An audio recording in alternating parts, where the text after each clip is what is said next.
जय हिंद दोस्तों, मैं महेंद्र शर्मा स्वागत करता हूं वन वर्ल्ड हिंदी में। आपका उम्मीद करता हूं आपको शोर स्वस्थ है। दोस्तों आइए दिखाते हैं पाक मीडिया की एक और बौखलाहट भरी पिज़्ज़ा खान की डिबेट, जिसमें कैसे एक रिटायर्ड फौजी जो आके डिबेट में कुछ अता पता होता नहीं है और भारत के बारे में ज्ञान फैलना शुरू कर देता है कहीं ना कहीं। और ये भी भारत की कम्युनिटी और हर जातिवाद पे बातें करते रहते हैं और बोलते हैं कि मुसलमानों को भारत में दबाया जाता है, जबकि ऐसा कुछ है नहीं। इसके उलट विपरीत स्थिति ये है कि भारत के विकास के लिए मुसलमान भी भारत के हिंदू, सिख, ईसाई के साथ कंधे से कंधा मिला के अपना योगदान हमेशा देता रहा है और देता रहेगा कहीं ना कहीं।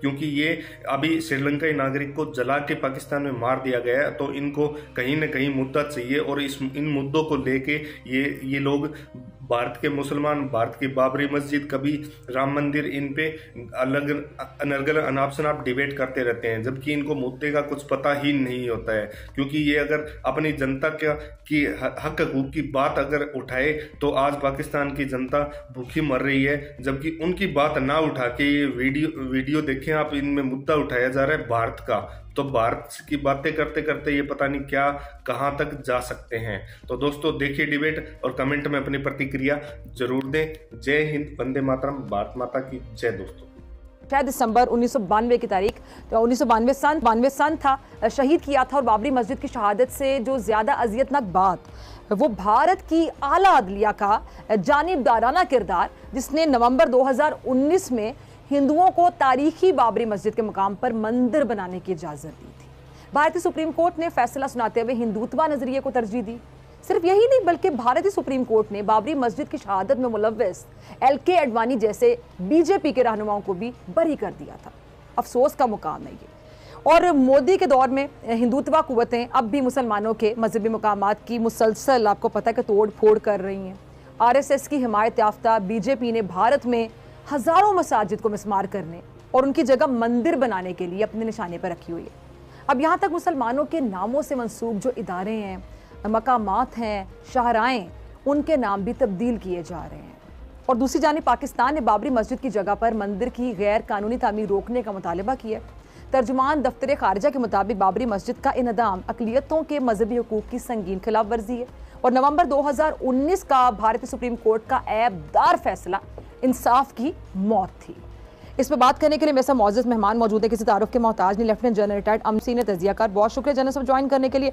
जनरल साहब, भारतीय जनता पार्टी के इंतहा पसंदों ने रियासती सरपरस्ती में बाबरी मस्जिद को शहीद किया था और भारतीय सुप्रीम कोर्ट का फैसला भारत की जमहूरियत, जो निज़ाम इंसाफ है, उस पर काला धब्बा है। पाकिस्तान ने बाबरी मस्जिद की जगह मंदिर की जो गैर कानूनी तामीर है वो रोकने का मुतालबा भी किया है। इस पूरी सिचुएशन को आप कैसे एनालाइज करते हैं? देखिए, भारत जो है वो बिल्कुल मुकम्मल तौर पे एक डिफरेंट डायरेक्शन में चला गया, जैसे हिंदुत्व का कहते हैं। और ये बीजेपी की गवर्नमेंट जब आई तो इलेक्शन में पहला इनका मैनिफेस्टो का पहला पॉइंट ये था। लिहाजा वो रिलेंटलेसली बिल्कुल पूरी एक आप कह लीजिए कि जोशो जज्बे के साथ इसको परसू कर रहे हैं। उसमें जो प्रॉब्लम आई है सबसे बड़ी, जो मैं समझता हूँ सबसे बड़ी ज्यादती हुई है, वो ये है कि ये हिंदुत्व का किस्सा जो है वो हावी नजर आता है आपको अदालतों में भी और एडमिनिस्ट्रेशन में भी। जो पुलिस है आपकी या जो तहकीकाती अदारे हैं वहां पे, नतीजा ये हुआ कि बाबरी मस्जिद के इशू के अलावा जितने भी केसेस थे बड़े सीरियस नेचर के, जैसे गुजरात के 2000 लोगों जो मुसलमान कत्ल हुए वहां पे, या समझौता एक्सप्रेस का था किस्सा, या आप देख लीजिए कि ये रिसेंटली जो लिंचिंग हुई मुसलमानों की वहां पे गौरक्षा के नाम पे, उनमें तमाम लोगों को बरी कर छोड़ दिया गया। और वो एक नेक्सस था कि पुलिस जो है वो एविडेंस सामने नहीं लाती और जज तैयार बैठा होता है, वो एविडेंस मांगते नहीं है। और नतीजा ये कि तमाम हिंदू जिन्होंने कत्ल किए मुसलमान, वो छूट गए। अब बाबरी मस्जिद वाला किस्सा जो है वो तो एक आप यूं कह लीजिए कि हिंदुत्व में भी एक उनका नंबर 1 पॉइंट था। और अपने जो मंशूर था इनका, जो मैनिफेस्टो, उसमें बीजेपी ने ये वादा किया हुआ था कि वो यहाँ पे राम मंदिर तामीर करवाएंगे। लिहाजा मोदी ने जाके खुद उसका इफ्तिताह किया। तो तवक्को करना कि ये रुक जाएगा वहां पे जहाँ पे पूरा निजाम जो है वो हिंदू मेजॉरिटेरियनिज्म की तरफ चला गया है, वहां ये पॉसिबल नहीं है, ये तवक्को नहीं रखनी चाहिए। हाँ, अलबत्ता इंटरनेशनल कम्युनिटी बड़ा दबी जबान से जिक्र जरूर करती है कि जी भारत में अब ह्यूमन राइट वायलेशन बहुत ज्यादा हैं, भारत में ये एक्सट्रीमिज्म बहुत आ गया है, रिलीजियस एक्सट्रीमिज्म, और ये बातें हो रही हैं। लेकिन आप देखिए कि कितनी मुनाफत और मुफादात की सियासत है। खुलकर इसलिए नहीं कि आप रिसेंटली देखिए कि पेंटागन की अपने एक थिंक टैंक है जो कि इन चीजों को स्टडी करते हैं। उन्होंने रिकमेंड किया कि भारत के ऊपर सैंक्शंस लगनी चाहिए फौरी तौर पे, क्योंकि वहां पे 9 महीने के अंदर 305 हमले हुए हैं इनके चर्चेस के ऊपर, गिरजाघरों के ऊपर। तो वो जो 305 हमले में वो मुसलमानों पे जो बहुत अरसे से जुल्म हो रहा है उस पे नहीं वो जागे, लेकिन क्रिश्चियंस का किस्सा हुआ तो वो जागे। लेकिन उसके बावजूद आप देखिए कि अमेरिका ने अपनी मसलियतों के बावजूद उनके ऊपर ना सैंक्शंस लगाई, ना ही उनको उस कैटेगरी में डाला, और खामोश बैठे हुए हैं सिर्फ इस वजह से कि भारत के साथ इस वक्त मफादात वाबस्ता हैं एशियन पिवट के नुक्ता निगाह से चाइना के खिलाफ।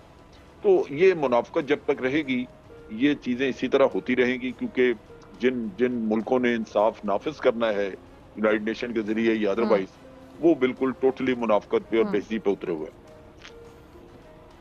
ठीक है, अच्छा वही सवाल जना साहब की जो आलमी बरादरी है, मतलब सब देखते हुए अंधी बनी हुई है, सब जानते हुए अनजान बने हुए हैं, सब सुनते हुए बहरे बने हुए हैं, ज़बान रखते हैं, ताकत रखते हैं, बात कर सकते हैं, लेकिन फिर भी गूंगे बने हुए हैं। तो ये इनके तो हम कहते हैं जी मुफादात हैं, जी टेम्परेरी मुफादात जो हैं वो इंसानियत पे भारी हैं, तो मुफादात तो हमेशा रहेंगे। अगर इनके मुफादात रहेंगे, इंटरेस्ट रहेंगे, तो हमेशा ही इस तरह का सिलसिला चलता रहेगा। सिर्फ पाकिस्तान आवाज़ उठाता रहेगा, और किस हद तक पाकिस्तान का आवाज़ उठाना इन मजलूमों पर जिन पे जुल्म के पहाड़ तोड़े जा रहे हैं उनके लिए फ़ायदामंद साबित हो सकता है, खासतौर पर अगर मैं कश्मीर की भी बात करूँ। देखिए बात यह है कि पाकिस्तान का आवाज़ उठाना पाकिस्तान की जिम्मेदारी है। अगर इंटरनेशनल कम्युनिटी मुनाफकत करे तो इसका ये मतलब नहीं कि पाकिस्तान चुप कर जाए।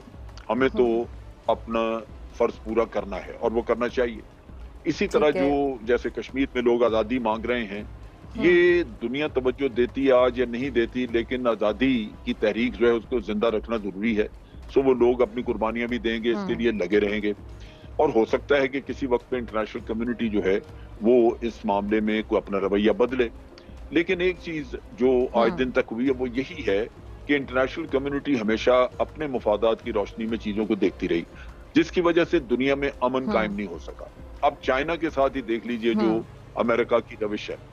अगर चाइना मिलिट्री थ्रेट नहीं है और वो एक इकोनॉमिक थ्रेट है कि जनाब वो लगता है कि कुछ सालों में या 1-2 साल में अमेरिका से आगे निकल जाएंगे अपनी इकोनॉमी के नुक्ता निगाह से, तो उसका तो इकोनॉमी में मुकाबला होना चाहिए था। उसके लिए घेराव करने की तो जरूरत नहीं है। ये नेगेटिव जो आपने रोल अदा कर रहे हैं कि आप चाइना को आप अपनी तरक्की की तरफ नहीं देख रहे कि हम कुछ अचीव करें, वो चाइना को चाह रहे हैं कि इसको कंटेन करें ताकि ये आगे ना बढ़ सके। तो ये वो नेगेटिव रवैये हैं जो कि दुनिया में फैले, जिसकी वजह से दुनिया में अमन कायम ही नहीं हो सका। ये कुव्वतें जिनको अल्लाह ताला ने सोल सुपर पावर बनाया अमेरिका, इनका फर्ज था कि दुनिया में इंसाफ कायम करते, उससे झगड़े अक्सर खत्म हो जाते और दुनिया एक पुरअमन जगह बनती। लेकिन उन्होंने इंसाफ की बजाय जुल्म का साथ दिया, मुनाफकत का साथ दिया, मुफादात का साथ दिया, और यही वजह है जो जवाल का बायस बनेगी अमेरिका के लिए। अमेरिका आज जवाल की तरफ जा रहा है और उसकी बुनियादी वजह यह है कि वो कानून कुदरत की मुखालफत में अमल कर रहे हैं। उनका अमाल जितने हैं वो कानून कुदरत की मुखालफत में जा रहे हैं। तो इंसाफ कायम करना सोसाइटी का ये फर्ज था नंबर 1 कुव्वत का, जो कि सुपर पावर थी, उन्होंने नहीं किया। और आप देख लें कि इंतशार है, फलस्तीन में यही दुख है, कश्मीर में यही प्रॉब्लम है, और आज तो पूरे हिंदुस्तान में तमाम मुसलमानों को और ईसाइयों को ये मसला बना हुआ। बिल्कुल। अच्छा, एक अहम सवाल, ये जो सियालकोट में सानिया पेश आया, वाकया पेश